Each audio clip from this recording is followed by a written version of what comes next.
Good morning, guys. In the last lecture, we have learned about the velocity, uniform velocity, average velocity, then rate of change of velocity, which is known as acceleration. Acceleration में भी uniform acceleration, non uniform acceleration होगा. ये सब कुछ हमने देख लिया है. Now we have some examples.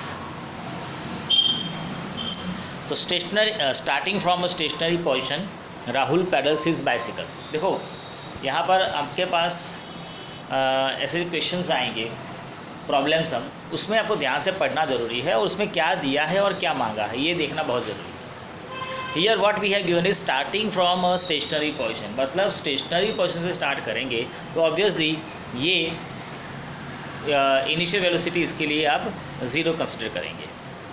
ठीक है. Then is bicycle to attain a velocity of 6 metre per second in 30 seconds. मतलब ज़ीरो वेलोसिटी स्टार्टिंग में थी, वहाँ से वो इंक्रीज़ होकर पहुँच गई 6 metre per second in 30 seconds.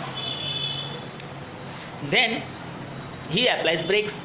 Breaks apply करेंगे. ब्रेक्स अप्लाई करने से रिटार्डेशन मोशन हो जाता है, मतलब स्पीड जो है वो कम होती जाएगी, वेलोसिटी डिक्रीज़ होगी. So now the velocity becomes comes down to 4 metre per second. 6 metre per second से 4 पे आ गई इन 5 सेकंड्स. तो आपको ये दोनों केसेस के लिए एक्सेलरेशन फाइंड करना है. दोनों केसेस मतलब 0 से 6 पे गया वो एक केस था, 6 पे से 4 आया वो दूसरा केस था. ठीक है. तो देखते हैं फर्स्ट केस. एक्सेलरेशन का फॉर्मूला है a is equal to v minus u upon t. a is equal to v minus u upon t. Clear. चलो v क्या है? Final velocity. तो आपको पता है फाइनल वेलोसिटी 6 हो गई थी 0 से. 0 इज़ द इनिशियल वेलोसिटी और उसके लिए जो टाइम लिया था वो 30 सेकंड्स का था. So we can write it is v minus u upon t, मतलब 6 माइनस 0 अपॉन 30. 6 माइनस 0 मतलब 6 अपॉन 30 मतलब 1 अपॉन 5, या तो आप 0.2 भी लिख सकते हैं. 1 अपॉन 5 भी चलेगा, या तो 0.2 मीटर पर सेकंड स्क्वायर. याद रखिए कोई भी आंसर आपका आता है विदाउट यूनिट वो इनकम्प्लीट माना जाएगा. मतलब आपने 0.2 लिखा होगा राइट होगा, लेकिन पीछे मीटर पर सेकंड स्क्वायर नहीं लिखा होगा तो आंसर इनकम्प्लीट माना जाएगा. गलत तो नहीं होगा लेकिन पूरे मार्क्स नहीं मिलेंगे. अब सेकंड सिचुएशन देखो बच्चों. तो उसमें क्या है? Initial velocity 6 metre per second. Breaks apply करने से वो हो जाती है 4 मीटर पर सेकंड और ये सब होने में 5 सेकंड का टाइम लगता है. तो a is equal to 4 minus 6 upon 5, मतलब 4 माइनस मतलब -2 अपॉन 5 मतलब -0.4 मीटर पर सेकंड स्क्वायर. तो देखो यहाँ पर आपका आंसर नेगेटिव आ रहा है और नेगेटिव आंसर का मतलब ये हुआ कि फाइनल वेलोसिटी जो थी इनिशियल से कम हो गई होगी. ऐसे मोशन को कहा जाता है रिटार्डेशन मोशन. क्या कहेंगे? Retardation motion. रिटार्डेशन मोशन की वैल्यू हमेशा नेगेटिव रहती है. तो याद रखिए अगर आपके प्रॉब्लम सब में क्वेश्चन ऐसा दिया गया है retardation motion 5 metre per second square, तो रिटार्डेशन लिखा होगा तो 5 के आगे माइनस नहीं लिखा होगा. मतलब आपको समझ जाना है कि रिटार्डेशन की वैल्यू नेगेटिव ही होनी चाहिए. ठीक है. चलो ये ख़त्म हुआ. Now graphical representation of motion. आप उसको किस तरह से ग्राफ से रिप्रेजेंट कर सकते हैं? सो ग्राफ देखो, आप ग्राफ के बारे में तो आपके पास इंफॉर्मेशन है ही. हम छोटे लोअर चैनल में भी कुछ ग्राफ के बारे में, बार ग्राफ के बारे में, पाई ग्राफ के बारे में ये सब पढ़ कर आए. तो it is not a big concern, we are familiar with it. तो यहाँ पर आपको दो तरह के ग्राफ आपके कोर्स में हैं. One it is distance versus time, one it is velocity versus time. दो ग्राफ के बारे में हमें यहाँ पर देखना है. तो first one is distance versus time. Distance को आप वाई एक्सिस पे लेंगे और टाइम को अपन एक्स एक्सिस पे लेंगे. ठीक है. सिंपल थिंग है. डिपेंडेंट वैल्यू जो होगी वो वाई पे आएगी,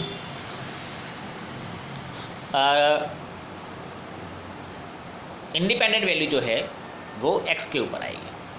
टाइम जो है वो इंडिपेंडेंट है तो उसको आप लेंगे एक्स के ऊपर, जबकि डिस्टेंस डिपेंडेंट है तो वो रहेंगे वाई के ऊपर. फॉर एग्जांपल जैसे आपको यहाँ पर ग्राफ दिख रहा है कि भाई टाइम डिस्टेंस वर्सेस टाइम है। डिस्टेंस को हमने लिया है किलोमीटर में, टाइम को हमने लिया है मिनट में। जरूरी नहीं है कि ऐसा ही होगा, हो सकता है मीटर और सेकंड हो, किलोमीटर आवर हो, whatever it should be. Now you see in this case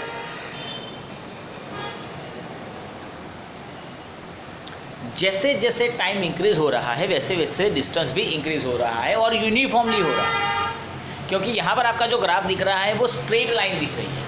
you can find this graph as a straight line, और स्ट्रेट लाइन का मतलब ये हुआ है कि डिस्टेंस और टाइम दोनों एक साथ चेंज हो रहे हैं। या तो हम ये कह सकते हैं कि सेम इंटरवल ऑफ टाइम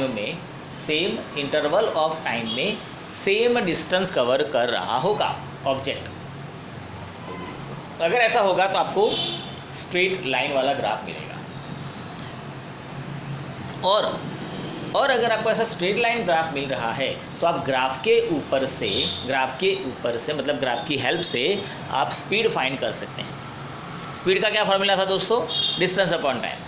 देखो आपके पास डिस्टेंस है, आपके पास टाइम है, डिस्टेंस अपॉन टाइम कर दे तो आपको स्पीड मिल जाएगी। किस तरह से? देखो कि आपको पता है कि ये ग्राफ जो है वो स्ट्रेट लाइन है, मतलब यूनिफॉर्म मोशन है, और यूनिफॉर्म मोशन का मतलब ये हुआ कि सेम इंटरवल ऑफ टाइम में सेम डिस्टेंस कवर किया होगा।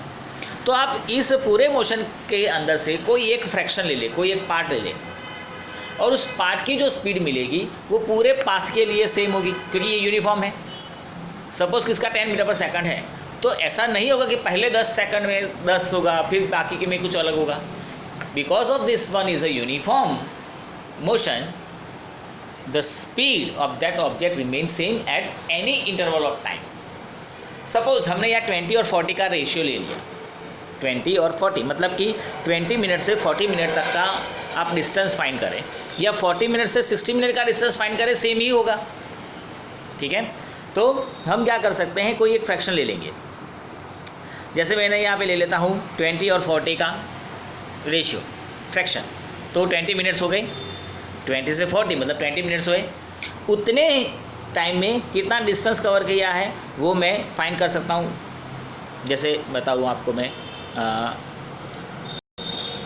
Yes see what can we do is, मैंने यहाँ पर ये और ये 40 कितना मैंने टाइम ले लिया। ठीक है, तो मैं क्या करूँगा, यहाँ से इसके ऊपर और यहाँ से इसके ऊपर नॉर्मल ड्रॉ करूँगा, और फिर इस ग्राफ से हम टाइम के डिस्टेंस के ऊपर भी नॉर्मल ड्रॉ कर देंगे। और ये जो पोर्शन मिलेगा आपको, ये वाला, ये रहेगा आपका डिस्टेंस। ये क्या होगा? डिस्टेंस। ये क्या है? Time. So this upon this we give the speed. मतलब क्या हुआ? आपको क्या था? डिस्टेंस अपॉन टाइम था। ठीक है, तो यहाँ से आपको डिस्टेंस मिल जाएगा, अपॉन टाइम मिल जाएगा। जो भी आपका आंसर आएगा वो इतने फ्रैक्शन के लिए स्पीड मिल गई। अब वही स्पीड इसके लिए भी होगी और इसके लिए भी होगी। हमें अलग अलग स्पीड फाइंड करने की ज़रूरत नहीं है। क्यों नहीं है? क्योंकि ये यूनिफॉर्म मोशन था। यूनिफॉर्म मोशन के अंदर स्पीड रिमेन्स सेम। ठीक है, लेकिन अगर ऐसा नहीं है, जैसे आप ये सिचुएशन देख लो, टाइम देखो 0, 2, 4, 6, 8, 10, 12 मतलब सेम इंटरवल ऑफ टाइम है, 2-2 मिनट 2-2 सेकंड का डिफरेंस है। लेकिन अगर आप डिस्टेंस देखें तो वो चेंज हो रहा है, 0 से 1, 1 से 4, 4 से 9, 9 से 16, 25, 36। मतलब टाइम जो है वो पर्टिकुलर 2-2 सेकंड में ही चेंज हो रहा है, जबकि डिस्टेंस ज़्यादा चेंज हो रहा है।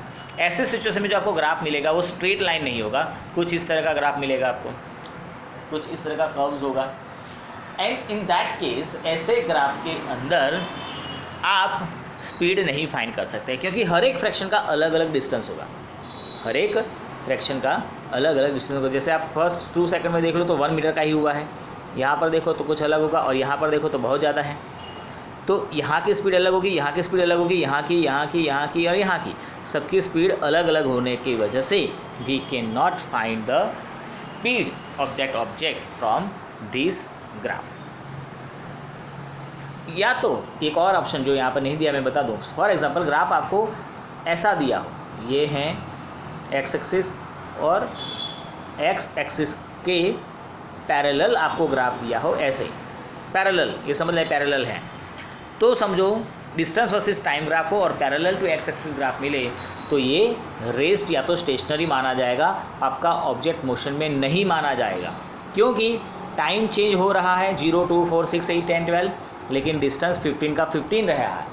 इसका मतलब कि ऑब्जेक्ट खड़ा है, स्टेशनरी है, रेस्ट पोजीशन पर है। क्लियर? तो ये दोस्तों डिस्टेंस वर्सेस टाइम का ग्राफ था। नेक्स्ट हम देखेंगे वेलोसिटी वर्सेस टाइम ग्राफ।